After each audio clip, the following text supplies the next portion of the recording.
రాష్ట్ర మంత్రివర్గ సభ్యులు మీ దగ్గర చాలా శాఖలు ఉన్నట్టున్నాయి. మానవ వనరుల శాఖ, ఐటీ శాఖ, ఎడ్యుకేషన్ శాఖ ఉన్నాయి. కానీ ఫీజు రియంబర్స్మెంట్లు ఇవేమి బాకీలు పడిపోయాయి అనుకోండి. అంతేకాకుండా ఈ రాష్ట్ర ముఖ్యమంత్రి నారా చంద్రబాబు నాయుడు గారి కుమారుడు, ఆయన మంత్రివర్గ సభ్యుడే కానీ మొత్తం మంత్రివర్గంలో తానే పెత్తనం చేస్తున్నటువంటి ఒక మంత్రి గారు నారా చంద్రబాబు నాయుడు గారి కుమారుడు. ఆయన ఈ మధ్యకాలంలో అధికారంలోకి వచ్చిన తర్వాత ఎక్కడ అవకాశం దొరికితే అక్కడ స్థాయికి మించి మాట్లాడేటటువంటి ప్రయత్నం చేస్తున్నాడు. అలాగే జగన్మోహన్ రెడ్డి గారిని ఇష్టం వచ్చినట్టుగా దూషించేటటువంటి ప్రయత్నం చేస్తున్నాడు. నిన్నే ప్రకాశం జిల్లా కనిగిరిలో రిలయన్స్ సిబిజీ ప్లాంట్స్ ఓపెనింగ్ సందర్భంగా జరిగినటువంటి బహిరంగ సభలోను, అదేవిధంగా ఇవాళ మంగళగిరిలో పట్టాల పంపిణీ కార్యక్రమం ముందు జరిగినటువంటి పత్రికా విలేకరుల సమావేశంలోను తన స్థాయికి మించి అంటం కంటే కళ్ళు నెత్తికెక్కి అధికార బలం నిజంగా బలం అనుకొని, వాపును బలం అనుకొని, ఒళ్ళు బలిసి ఇష్టం వచ్చినట్టుగా మాట్లాడేటటువంటి ప్రయత్నం చేస్తున్నాడు. అయ్యా నారా చంద్రబాబు నాయుడు గారి కుమారులు లోకేష్ గారు, వాట్ ఈజ్ యువర్ స్థాయి? మీ స్థాయి ఏంటో ఒకసారి తెలుసుకోండి.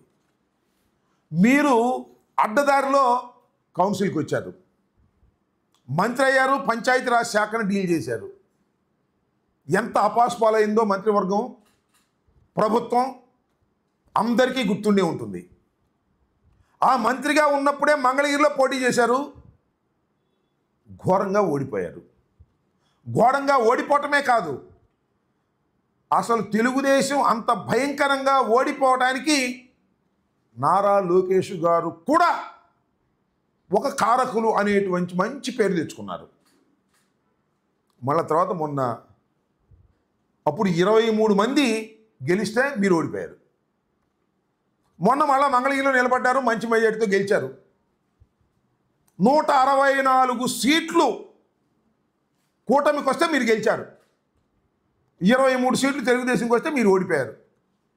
దాన్ని బట్టి ఒకసారి యూ క్యాలిక్యులేట్, నీ స్థాయి ఏమిటో ఒకసారి క్యాలిక్యులేట్ చేసుకోమని మనవి చేస్తున్నా. మీరు జగన్మోహన్ రెడ్డి గారి గురించి మాట్లాడతారు. జగన్మోహన్ రెడ్డి గారి గురించి మాట్లాడటమే కాదు, ఇష్టం వచ్చినట్టుగా అన్ని పచ్చి అబద్ధాలు. మీ నాన్నకు మించిన వాడు అయిపోయావు నాయన నువ్వు అబద్ధాలు చెప్పడంలో, నాకు అర్థం కాలే. ఈ CBG Reliance CBG compressed biogas ప్లాంట్లు ఏర్పాటు చేశారు. ఎవరు తీసుకొచ్చారు దీన్ని? మీరే తీసుకొచ్చారా? మీరు తీసుకురాలా. 2024 ఫిబ్రవరి 14న అప్పుడున్న రాష్ట్ర ప్రభుత్వం అగ్రిమెంట్ అయింది. ఈ ప్లాంట్లు ఇక్కడ తీసుకొచ్చి మొదటి దశలో 8 ప్లాంట్లను ప్రారంభించాలనే ఉద్దేశంతో అప్పుడే దీనికి అంకురార్పణ జరిగింది. ఇవాళ నేనే తీసుకొచ్చాను అని కథలు చెప్పేటటువంటి ప్రయత్నం చేస్తున్నారు. ఎందుకు ఇంత పచ్చి అబద్ధాలు అని అడుగుతా ఉన్నా. Government is a continuous process. ఆ మాట చెప్పొచ్చు కదా. జగన్మోహన్ రెడ్డి గారి టైంలో వచ్చినాయి, ఇప్పుడు మేము వచ్చేటప్పటికి ప్రారంభోత్సవం లేకపోతే ఇక్కడ శంకుస్థాపన చేస్తున్నాం కనిగిరిలో అని చెప్పొచ్చు. అది చెప్పడం ఆయనే తీసుకొచ్చా అంటే కష్టపడి రిలయన్స్ అన్నీ జగన్మోహన్ రెడ్డి గారు పోగొట్టారంట, ఈయన తీసుకొచ్చా అంట. దావోసెల్ ఏం పగలు తీసావే? ఒకటి కూడా రాలేదు కదా. జగన్మోహన్ రెడ్డి గారి టైంలో అయిన వాటినే ఇవాళ మీరు శంకుస్థాపనలు చేస్తూ మమ్మల్ని విమర్శించేటటువంటి కార్యక్రమం చేస్తున్నారు. దీన్నంటే అడ్డుకుంటున్నారండి. ఎవరు అడ్డుకుంటారో నాకు అర్థం కాలేదు. మీరు తీసుకొచ్చే అభివృద్ధి కార్యక్రమాలను అడ్డుకోవాల్సినటువంటి అవసరమే లేదు. అసలు మీరు ఏమైనా తీసుకొస్తే కదా అడ్డుకోవడానికి. అడ్డుకున్న వాళ్ళందరినీ రెడ్ బుక్లో ఎక్కిచ్చేస్తాట.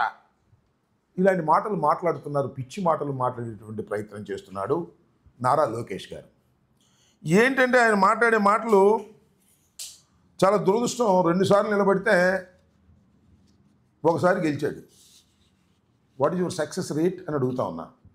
లోకేష్ బాబు, నీ సక్సెస్ రేట్ ఏంటి నాయన? 2 సార్లు నిలబడితే ఒకసారి గెలిచావు. నువ్వు ఎవరి గురించి మాట్లాడుతున్నావు?